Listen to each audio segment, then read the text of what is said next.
The psychology of money, Morgan Housel.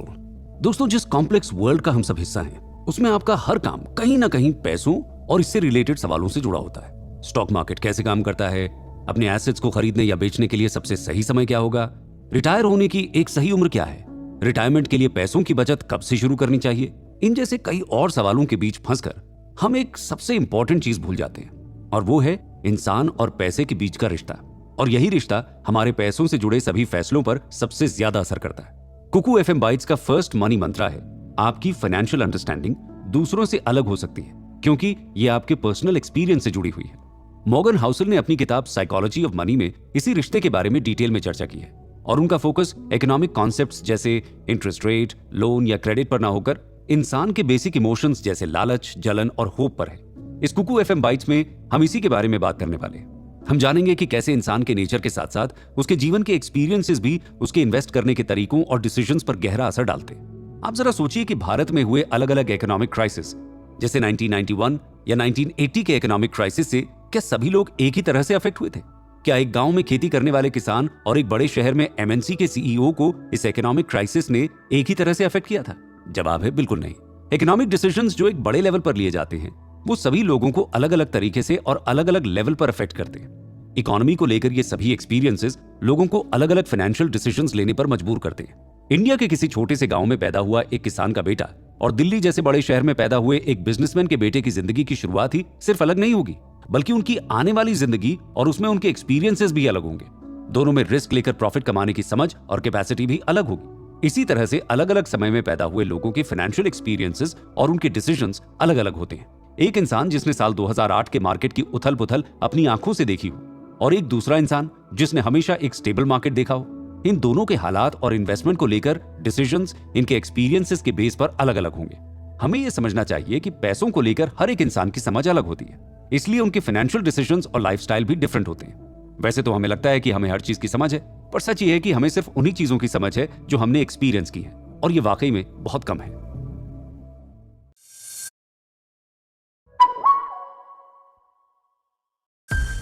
दोस्तों, आपके अनुसार अपने फाइनेंसेस को मैनेज करने का एक मॉडर्न तरीका क्या हो सकता है? ऐसा कौन सा तरीका है जिसके बेसिस पर अगर आप अपने डिसीजंस लेते हैं तो आप अपने पैसों को अच्छे से मैनेज कर पाएंगे? कई इकोनॉमिस्ट्स का मानना है कि जब हम अपने प्रॉफिट को ध्यान में रखकर डिसीजंस लेते हुए ज्यादा से ज्यादा रिटर्न हासिल करते हैं तो उसे हम फाइनेंस मैनेजमेंट का मॉडर्न तरीका मान सकते हैं। सुनने में तो ये बहुत ही इजी और सिंपल तरीका लगता है, लेकिन रियलिटी में ये उतना ही उलझा हुआ है। एग्जाम्पल के लिए हम इंडिया में लॉटरी टिकट खरीदने वालों को ले सकते हैं। आए दिन इंडिया के अलग अलग स्टेट्स में लॉटरी खरीदने वाले लोगों की तादाद बढ़ती ही जा रही है। सिर्फ केरल में ही एक दिन में लगभग 90 लाख लॉटरी टिकट्स बिक जाती हैं, और लॉटरी खरीदने वाले ज्यादातर लोग लोअर या लोअर मिडिल क्लास से बिलोंग करते हैं। पर आखिर क्यों इसी क्लास के ज्यादातर लोग लॉटरी के टिकट खरीदते हैं? क्या उनके इस लॉटरी खरीदने के डिसीजन को हम एक मॉडर्न फाइनेंशियल तरीका मान सकते हैं? जाहिर सी बात है कि उनका यह फैसला समझदारी भरा तो नहीं है। रोज एक लॉटरी टिकट खरीदना जिसमें आपके जीतने के चांस 0 के बराबर है, भला ये कहां की समझदारी हुई? लेकिन हम उनके इस फैसले को समझ सकते हैं। इस बाइट का सेकंड मनी मंत्रा है, आप ज्यादातर अपने फाइनेंशियल डिसीजंस अपने पर्सनल एक्सपीरियंस की वजह से ही लेते हैं। अगर आपकी महीने भर की कमाई या सैलरी सिर्फ इतनी ही है कि आप बड़ी मुश्किल से घर चला पाते हैं, तो आपके लिए जिंदगी को एंजॉय करना मुश्किल हो जाता है। वीकेंड्स पर आप मूवीज देखने या बाहर खाने नहीं जा सकते। ट्रिप पर जाने के आपके सारे सपने अधूरे रह जाते हैं। बच्चों को खुश करने के लिए आप उन्हें नए नए गिफ्ट्स और खिलौने लेकर नहीं दे सकते। ऐसे में लॉटरी की टिकट वो छोटी सी उम्मीद होती है जिसके सहारे वो अपनी जिंदगी को एंजॉय कर सके, अपने सपनों को पूरा कर सके, और कभी कभी ऐशो आराम की जिंदगी जी सके, जो कि उनकी रेगुलर सैलरी की मदद से तो बिल्कुल पॉसिबल नहीं है। इस तरह के डिसीजन बहुत सारे लोग अपनी लाइफ में जनरली लेते हैं। कुल मिलाकर बात सिर्फ इतनी है कि आपके पर्सनल एक्सपीरियंसेस ये डिसाइड करते हैं कि आप कैसे फाइनेंशियल डिसीजंस लेंगे। एग्जाम्पल के लिए मान लीजिए कि आप एक ऐसे समय में पैदा हुए हैं जिसमें आपने देखा कि इन्वेस्टमेंट पर रिटर्न रातों रात कई गुना बढ़ गया है। दूसरी तरफ एक इंसान है जो एक ऐसे समय में पैदा हुआ है जब मार्केट एकदम ठंडा पड़ा है और बहुत ही धीरे धीरे आगे बढ़ रहा है। तो इन दोनों के फाइनेंशियल डिसीजंस आगे चलकर एक दूसरे से बहुत अलग होंगे। आगे जाकर चाहे मार्केट बदल ही क्यों न जाए, लेकिन इन दोनों के फैसले बदलने के चांसेस बहुत ही कम है। लाखों सालों के एवोल्यूशन ने हम इंसानों को कितना बदल दिया है। 2 पत्थरों को आपस में क्लैश करके आग जलाने वाले हम इंसान आज पूरी दुनिया को अपनी जेब में लिए घूमते हैं। एवोल्यूशन ने सिर्फ हम इंसानों को ही नहीं बल्कि पूरी धरती को ही बदल कर रख दिया। इस बाइट का थर्ड मनी मंत्रा है कि अगर आप अपने पैसों को सही से मैनेज नहीं कर पाते तो इसका मतलब ये नहीं है कि इसमें आप बहुत बुरे हैं, बल्कि ये आपके लिए नया है। और आप भी इसे सीख सकते हैं। दोस्तों, ट्रॉय पूडल कुत्तों की एक ब्रीड होती है जो साइज में बहुत छोटे छोटे होते हैं और देखने में बहुत प्यारे लगते हैं, लेकिन इनकी शक्ल इनके पूर्वजों से बिल्कुल भी नहीं मिलती, जो कि लगभग भेड़ियों की तरह दिखते थे।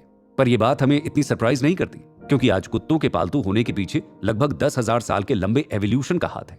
इन सब बातों के बाद भी जब आज कोई कुत्ता किसी बिल्ली या गिलहरी को देखकर एक शिकारी जानवर की तरह उनके पीछे दौड़ने लगता है, तो उन कुत्तों के मालिक एकदम शॉक हो जाते हैं। ये सब बताने का मोटिव बस यही था कि आप ये समझें कि 10,000 साल का लंबा समय भी उनके अंदर छिपी हुई हैबिट्स को खत्म करने के लिए काफी नहीं था।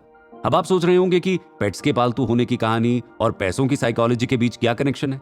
असल में ये दोनों चीजें एक दूसरे से जुड़ी हुई हैं। सबसे पहले तो सवाल यही है कि हम सब के लिए पैसों को मैनेज करना इतना मुश्किल क्यों होता है? क्यों हम कभी भी पैसों को मैनेज करने के लिए केपेबल नहीं बन पाते? अगर हम इसे एक ब्रॉडर पर्सपेक्टिव में देखें तो इसका जवाब यही है कि ये सारी चीजें ह्यूमन सिविलाइजेशन के लिए काफी नई हैं। अब आप रिटायरमेंट का कॉन्सेप्ट ही देख लीजिए। इंडिया में 20th सेंचुरी के लास्ट तक लोग मरते दम तक काम करने को बहुत ही नॉर्मल बात समझते थे। इंडिया के बहुत सारे गांवों में तो आज भी लोग मरते दम तक अपने खेतों में काम करके अपनी रोजी रोटी कमाते हैं। लेकिन धीरे धीरे हालात बदल रहे हैं। तेज रफ्तार से बढ़ती हुई इकोनॉमी की वजह से लोगों ने फाइनेंस मैनेजमेंट को सीरियसली लेना शुरू कर दिया और अब बहुत पहले से ही अपने रिटायरमेंट की प्लानिंग करना शुरू कर देते हैं। इकोनॉमिक्स के बाकी सभी जो बेसिक कॉन्सेप्ट्स हैं वो भी ज्यादा पुराने नहीं हैं। Car loan, home loan, education loan जैसे कॉन्सेप्ट्स जो आजकल सभी लोग यूज कर रहे हैं, उनकी शुरुआत को आज 50 साल भी नहीं हुए हैं। क्या आपने कभी सोचा है कि किसी भी बड़े पैसे वाले इंसान की कामयाबी में उसका लक कितना बड़ा रोल प्ले करता है? क्या लक के बिना जीवन में सक्सेस पाना पॉसिबल है? कुछ साल पहले इसी किताब के ऑथर ने नोबेल प्राइज जीतने वाले इकोनॉमिस्ट रॉबर्ट स्किलर से पूछा कि वो इन्वेस्टिंग के बारे में ऐसा क्या जानना चाहेंगे जिसे पूरी तरह जानना पॉसिबल नहीं है। जवाब में उन्होंने कहा था कि वो जानना चाहते हैं कि एक कामयाब इन्वेस्टमेंट में हमारे लक का कितना बड़ा रोल होता है। जब ये सवाल एक नोबेल प्राइज जीतने वाले इकोनॉमिस्ट को इतना परेशान कर सकता है, तो इसका मतलब है कि हमारी फाइनेंशियल सक्सेस में लक एक बहुत बड़ा रोल प्ले करता है। और दूसरा ये कि लक के रोल को पूरी तरह समझ पाना हमारे लिए पॉसिबल नहीं है। इस बाइट का 4th मनी मंत्रा है, आपकी फाइनेंशियल सक्सेस में लक बहुत बड़ा रोल प्ले करता है। इसीलिए कभी कभी फिक्स्ड पैटर्न को फॉलो करने की बजाय लक भी ट्राई करना चाहिए। हमारा कल्चर ऐसा है कि हम लक को भी अलग अलग नजरिए से देखते हैं। आपकी खुद की सक्सेस का क्रेडिट आप हमेशा अपनी मेहनत और लगन को दे देते हैं, और वहीं अगर आप फेल हो जाते हैं तो आप सारा ब्लेम लक पर डाल देते हैं। लेकिन जब हम दूसरों की सक्सेस के बारे में बात करते हैं तो हम उनकी सक्सेस का पूरा क्रेडिट उनके लक को दे देते हैं और उनके फेल होने पर उनके ऊपर आलसी और कामचोर जैसे टैग लगा देते हैं। दोस्तों, 3 इडियट्स फिल्म का फेमस डायलॉग है कि एक्सेलेंस के पीछे भागो, सक्सेस झक मार कर आपके पास आएगी। लेकिन हमारी सोसाइटी ऐसी है कि वो कामयाबी के पीछे ज्यादा भागती है। इसका एक एग्जाम्पल हम देख सकते हैं। फोर्ब्स की लिस्ट में उनका नाम कभी नहीं होता जो एक बेहतरीन इन्वेस्टर थे। वो लेकिन सिर्फ इसलिए बर्बाद हो गए क्योंकि उनका लक खराब था। हाँ, लेकिन इस लिस्ट में उनका नाम जरूर होता है जिनको इन्वेस्टमेंट की ज्यादा नॉलेज नहीं होती है, लेकिन अंधाधुंध इन्वेस्टमेंट और जबरदस्त लक के सहारे वो सक्सेसफुल बन जाते हैं। इन सभी छोटी बड़ी बातों का छोटा सा कंक्लूजन ये है कि लक हमारी फाइनेंशियल सक्सेस में हम जितना सोचते हैं उससे कहीं ज्यादा बड़ा रोल प्ले करता है, और इसलिए हमें अपने इन्वेस्टमेंट मॉडल्स में रैंडमनेस को इंट्रोड्यूस करना चाहिए। इसका मतलब यह है कि हमें हर बार रूल्स पर चलकर ही इन्वेस्टमेंट नहीं करना चाहिए, बल्कि कई बार हमें अपने लक पर भरोसा रखकर चांस लेना है और नई नई जगह इन्वेस्ट करना है। क्या पता कब किसकी किस्मत कब चमक जाए। अगर आपका जन्म 20वीं सदी के लास्ट में या 21वीं सदी में हुआ है तो आपको किसी ना किसी ने तो बिल गेट्स की या नारायण मूर्ति की सक्सेस स्टोरी सुना ही दी होगी। आपको बता दिया गया होगा कि कैसे इन्होंने अपने जीवन में स्ट्रगल करके इतना बड़ा मुकाम हासिल कर लिया। लेकिन क्या आपको किसी ने भी उन लाखों करोड़ों फेलियर्स की स्टोरी सुनाई है जिनमें बहुत हार्डवर्क करने के बाद भी लोगों के हाथ सक्सेस नहीं लगी? आपका जवाब ना ही होगा, मुझे मालूम है। इसीलिए इस बाइट का 5th मनी मंत्रा है, अलग अलग सक्सेस पैटर्न्स को फॉलो करके आप अपनी सक्सेस की पॉसिबिलिटीज को बढ़ा सकते हैं। दोस्तों, बिल गेट्स खुद एक बार कहते हैं कि सक्सेस एक बहुत ही खराब टीचर होती है। वो कहते हैं कि सक्सेसफुल लोग लक के रोल को इग्नोर करना शुरू कर देते हैं और उन्हें लगता है कि उन्हें अब कोई नहीं हरा सकता, और आखिर में यही नजरिया उनको ले डूबता है। अब आप सोच रहे होंगे कि क्या तरीका है जिससे आप अपने लक और चांस को एक साथ लाकर अपनी सक्सेस इंश्योर कर सकते हैं। इसके लिए सबसे पहले जरूरी है कि आपको ऐसे सक्सेसफुल और बिलियनियर लोगों की कहानियों को सुनना और उन्हें रोमांटिसाइज करना बंद करना होगा। जब आप किसी एक इंसान की सक्सेस स्टोरी को लेकर जनरलाइज कर देते हैं तो उससे होता यह है कि आप लाखों करोड़ों लोगों की स्टोरी भूल जाते हैं जो एक बहुत ही नॉर्मल लाइफ जी रहे थे। क्या आपने कभी सोचा है कि 2 बराबर कैपेबिलिटी वाले लोग जो बराबर हार्डवर्क करते हैं उनकी सक्सेस रेट अलग अलग क्यों होती है? इसका सबसे बड़ा रीजन है डिफरेंट सेट्स ऑफ लर्निंग, यानी आपका सोर्स ऑफ लर्निंग कैसा है जो आपको तैयार कर रहा है। आपको एक स्पेसिफिक सक्सेस स्टोरी पर फोकस ना करके अलग अलग जनरल स्टोरीज को एनालाइज करना है और उनके पैटर्न को पढ़ने के बाद अपनी फाइनेंशियल डिसीजंस लेने। पैटर्न जितना ज्यादा लोगों के बीच कॉमन होगा, उतना ही वो लाइफ और फाइनेंशियल डिसीजंस में जरूरतमंद साबित होगा। कैपिटलिज्म ने आज मार्केट में आपके लिए लाखों नई जरूरतें पैदा कर दी हैं। ये एक ऐसी पजल है कि जिसमें एक बार आप घुस गए तो बाहर निकलना मुश्किल हो जाता है। एक जरूरत पूरी होती है तो अगले ही दिन एक नई जरूरत पैदा हो जाती है। कैपिटलिज्म ने बहुत सारे लोगों को बहुत सारा पैसा कमा कर तो दिया, लेकिन साथ ही साथ इसने एक और चीज को जन्म दिया, जलन। इसलिए इस बाइट का 6th मनी मंत्रा है, जलन में आपका फोकस दूसरों पर होता है, जो आपको केयरलेसली गलत डिसीजंस लेने के लिए फोर्स करता है। आज कोई भी अपनी जिंदगी से खुश नहीं है। अपने से ज्यादा पैसे वाले को देखकर उसे जलन होती है। अब इंडियन क्रिकेट टीम को ही देख लीजिए। किसी भी नॉर्मल खिलाड़ी के पास आज इतने पैसे हैं कि वो एक बहुत अच्छी लाइफस्टाइल के साथ अपनी जिंदगी गुजार सकता है, लेकिन जब ये खिलाड़ी अपने साथी विराट कोहली की कमाई से अपने आप को कंपेयर करते हैं तो उन्हें अपने पैसे कम लगने लगते हैं और अपनी लाइफस्टाइल फीकी लगने लगती है। ज्यादा हासिल करने की ये डिजायर खराब चीज नहीं है, लेकिन इसकी वजह से जो जलन पैदा होती है उसके चलते हम सही और गलत में फर्क करना भूल जाते हैं और पैसे कमाने के लिए किसी भी हद तक गिर जाते हैं। और ऐसी सिचुएशन में हम बहुत बार गलत फाइनेंशियल डिसीजन भी ले लेते हैं, जिनसे हमारा पूरा फाइनेंशियल फ्यूचर बर्बाद हो जाता है। इन सब डिसीजंस की वजह से हम कई बार ऐसे ही इन्वेस्टमेंट्स कर देते हैं जिनसे हमें फायदा कम और नुकसान ज्यादा झेलना पड़ता है।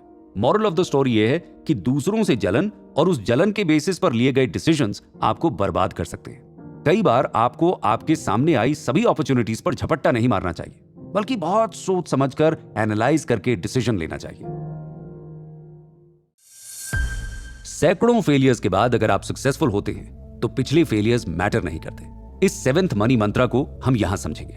दोस्तों, हाइंज बर्गुरन आर्ट कलेक्शन की दुनिया में एक बहुत बड़ा नाम है। साल 2000 में अपना आर्ट कलेक्शन उन्होंने $100 मिलियन के बदले में जर्मन गवर्नमेंट को बेच दिया। उनके कलेक्शन में पिकासो, क्लीज जैसे आर्टिस्ट के अलग अलग मास्टरपीसेस शामिल थे। एनालाइज करने वाली अलग अलग एजेंसीज ने यह दावा किया कि इस आर्ट कलेक्शन की रियल वैल्यू लगभग $1 बिलियन थी। अब यहां पर आपके मन में सवाल आ सकता है कि हाइंज बर्गुरन ने इतना वैल्यूएबल आर्ट कलेक्शन कैसे तैयार किया? क्या ये उनकी प्लानिंग का कमाल था या फिर उसमें उनके लक ने कोई रोल प्ले किया? इन सब बातों का जवाब देते हुए इन्वेस्टमेंट फर्म होराइजन ने एक बहुत ही इंटरेस्टिंग थियरी दी। उनकी रिपोर्ट के हिसाब से हाइंज बर्गुरन ने सही या गलत इन्वेस्टमेंट होने की परवाह किए बिना जितना भी हो सके उतना ज्यादा आर्टवर्क खरीद लिया और फिर सारे आर्टवर्क्स को एक लंबे समय तक अपने पास रखा, जिससे उनके कुछ आर्टवर्क्स की वैल्यू आसमान छू गई। लेकिन उनके खरीदे हुए ज्यादातर आर्टवर्क इन्वेस्टमेंट जितना रिटर्न भी नहीं दे पाए। एक ब्रॉडर लेवल पर इस बात से फर्क नहीं पड़ता कि उनके ज्यादातर आर्टवर्क्स की कीमत बहुत कम थी, क्योंकि उनके कुछ आर्टवर्क्स इतने वैल्यूएबल थे कि उन्होंने सारा इन्वेस्टमेंट का पैसा तो रिकवर किया ही, साथ ही उनको बहुत सारा प्रॉफिट भी मिल गया। कुल मिलाकर उनके पूरे कलेक्शन की कीमत $1 बिलियन पहुंच गई। इन सब बातों का कंक्लूजन सिर्फ इतना है कि आप कई सारे गलत इन्वेस्टमेंट डिसीजंस लेकर भी बहुत सारा प्रॉफिट कमा सकते हैं। आपको सिर्फ लगातार इन्वेस्ट करते रहना है और अपने इन्वेस्टमेंट के स्पेक्ट्रम को वाइड रखना है। इसका मतलब यह है कि आपको अपने पैसों को अलग अलग चीजों में इन्वेस्ट करना है, ताकि अगर एक जगह से आपको प्रॉफिट ना भी मिले तो दूसरी जगह से हुए प्रॉफिट से आप उसके लॉस को कवर कर सके। फेलियर्स को टालना इम्पॉसिबल है, इसलिए आपको उन पर फोकस न करके इन्वेस्ट करते रहना है। दूसरे शब्दों में अगर कहूं तो अगर आपके कलेक्शन में पिकासो की एक पेंटिंग है तो आपको चिंता करने की जरूरत नहीं है कि बाकी सारी पेंटिंग्स की वैल्यू क्या है।